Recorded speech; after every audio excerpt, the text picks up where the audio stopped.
Halo, selamat datang di channel Ruang Taktik FC. Di video kali ini, kita akan bahas mengapa Real Madrid kerap sekali comeback dari ketertinggalan. Dan apakah betul Ancelotti miskin taktik?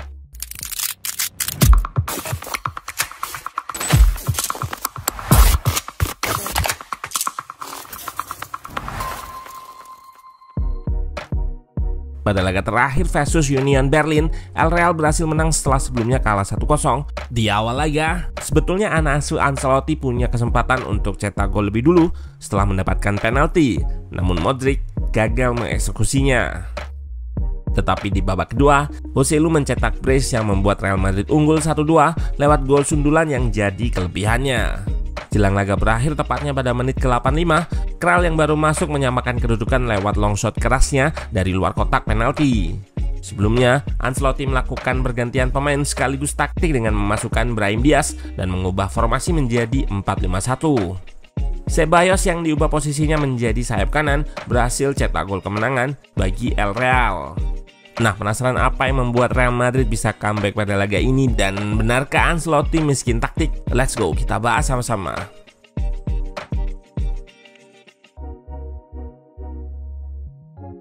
Pada laga versus Union Berlin yang menggunakan formasi 4-2-3-1, Real Madrid turun dengan formasi 4-3-1-2 atau 4-4-2 Diamond.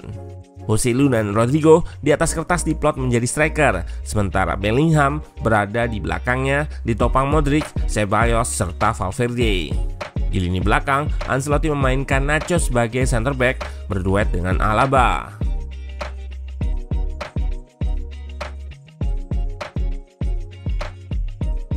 Jika mengacu pada pengertian playmaker adalah pemain yang mengatur atau jadi pusat serangan, maka pada pertandingan ini bisa dikatakan Madrid menggunakan 3 pemain bertipikal playmaker, yaitu Bellingham, Ceballos, serta Modric. Pemain-pemain ini punya visi serta kemampuan kreasi yang tinggi. Itulah sebabnya Ancelotti tidak memberikan batasan posisi atau pergerakan bagi mereka. Pada klip ini terlihat Ceballos yang posisi awalnya sebelah kanan malah berotasi jauh hingga ke sayap kiri.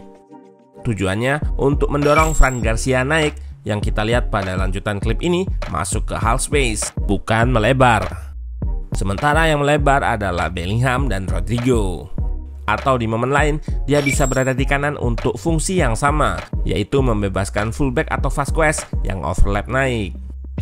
Pada kesempatan yang lain, Bellingham yang mengisi sisi kanan dan Ceballos yang berada di tengah. Rotasi posisi ini dilakukan dengan fungsi yang sama, yaitu mendorong Vasquez naik sekaligus memberikan support kepadanya. Nah, rotasi-rotasi posisi yang bebas ini jika kita kaitkan dengan yang ketat memberikan posisi macam Pep Guardiola, Ancelotti bisa dikatakan antitesis atau kebalikannya. Bahkan Pep Guardiola membagi lapangan menjadi 20 untuk memudahkan permainan posisionalnya.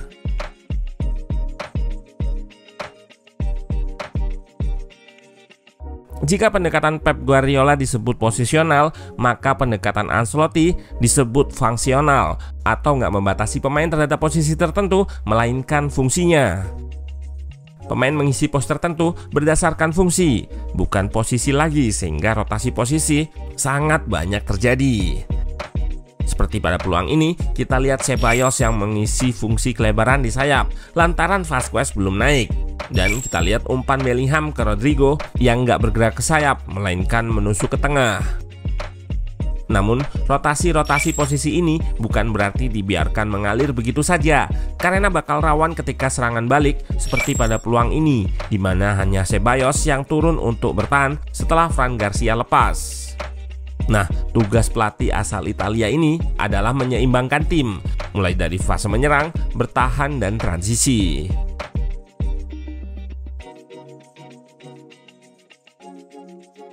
Rodrigo yang sepanjang babak pertama banyak beroperasi di kiri atau tengah diinstruksikan oleh Ancelotti untuk melebar ke kanan. Ini lantaran Vasquez kerap terisolasi atau tidak punya kemampuan 1 versus 1 yang baik ketika mendapat bola. Taktik perubahan posisi ini pun terlihat pada gol pertama Joselu. Fungsi kelebaran yang dipegang Vasquez nampak diisi oleh Rodrigo. Dengan bantuan pemain asal Brasil tersebut, Vasquez bergerak inverted atau lebih ke tengah guna memecah marking. Rodrigo yang punya kemampuan 1 versus 1 lepas untuk mengirim crossing akurat ke Joselu. Striker target man ini menang duel udara dan duel body strength atas back Union Berlin. Perubahan taktik lainnya yang terlihat di babak kedua, terutama waktu tertinggal 0-1 adalah jumlah pemain yang menyerang. Pada babak pertama, terlihat saat build up, Real Madrid melakukannya dengan perlahan dan banyak pemain di belakang atau slow build up. Back terutama Fran Garcia, start posisinya lebih rendah, Vasquez yang lebih naik. Pada klip kedua ini, Modric drop agar center back bisa melebar dan fullback bisa mengambil posisi lebih tinggi. Selain masih banyak pemain di belakang, bangun serangan Madrid cukup variatif. Namun pada babak kedua, Ancelotti memasukkan Kroos yang lebih punya kontrol akan bola serta possession daripada Valverde, pemain yang digantikannya. Kroos kerap membantu dua center back dalam mengalirkan bola lewat posisi yang dalam atau deep playmaker. Berarti di babak kedua ini Real Madrid bermain dengan 4 playmaker. Karena keberadaan Kroos juga, Ceballos jadi lebih punya lisensi untuk menyerang. Lalu di depan, Real Madrid jadi lebih punya komitmen untuk menyerang dengan banyak pemain. Jadi data kumulatif XG ini pun terlihat grafis yang menanjak, menunjukkan bahwa semakin banyaknya peluang yang dihasilkan oleh Modric dan kawan-kawan. Namun puncak golnya terjadi lewat situasi transisi. Berawal dari serangan Union Berlin yang berhasil digagalkan Garcia. Fullback kiri Madrid ini langsung merangsek naik. Tidak terburu-buru mengirimkan crossing, nampak ia mendelay sekaligus menunggu momentum dari Joselu untuk menyambut crossing setengah datarnya. Madrid berhasil unggul 2-1. Namun, gak lama, Union Berlin berhasil samakan kedudukan lewat sepakan Kral yang gak mampu dijangkau Kepa. Sebelum gol ini, Ancelotti mengubah formasinya dari 4-4-2 Diamond menjadi 4-5-1 yang nampak dari gestur Brahim Diaz saat masuk ini. Ceballos yang bermain cukup baik pada laga ini lewat umpan dan dribble progresinya digeser untuk bermain lebih ke sayap kanan. Dan puncaknya, ia mencetak gol dari situasi serangan transisi cepat yang juga terjadi dari roll-nya yang diubah di sayap. Gol ini diinisiasi oleh Garcia yang memberikan umpan terobosan serta kejelian Bellingham dalam membaca ruang. Umpan ini membawa wonderkid Inggris tersebut mendekati kotak penalti dalam situasi shape bertahan lawan yang unbalanced. Lewat visinya, ia memberi umpan ke sisi bola yang jauh di mana satu back sudah tertarik oleh Brahim Diaz yang masuk kotak penalti.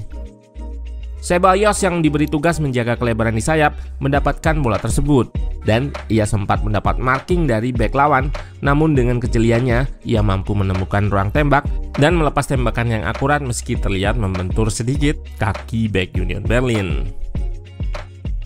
Jika kita dalami lagi, tentu manajer sekelas Ancelotti punya banyak taktik dan perbedaan pendekatannya yang fungsional bukan berarti ia manajer yang old school. Juga, taktik itu sangat dinamis. Menang di pertandingan ini menggunakan taktik A, belum tentu akan menang lagi di pertandingan selanjutnya dengan taktik yang sama. Bahkan, taktik yang sebelumnya dipakai dan gagal bisa berhasil di pertandingan lainnya. Ini yang membuat sepak bola tetap akan menarik lantaran nggak bisa diprediksi dengan satu cara atau taktik saja. Terlalu tendensius jika menyebut Ancelotti miskin taktik hanya karena kalah atau gagal dalam memberi gelar. Lantaran di Madrid sendiri, ia bisa membuat sistem bermain yang mengakomodasi beberapa playmaker dalam satu tim. Namun tentunya masih ada kelemahan seperti pada laga ini. Pertahanan masih jadi isu yang harus diselesaikan Real Madrid.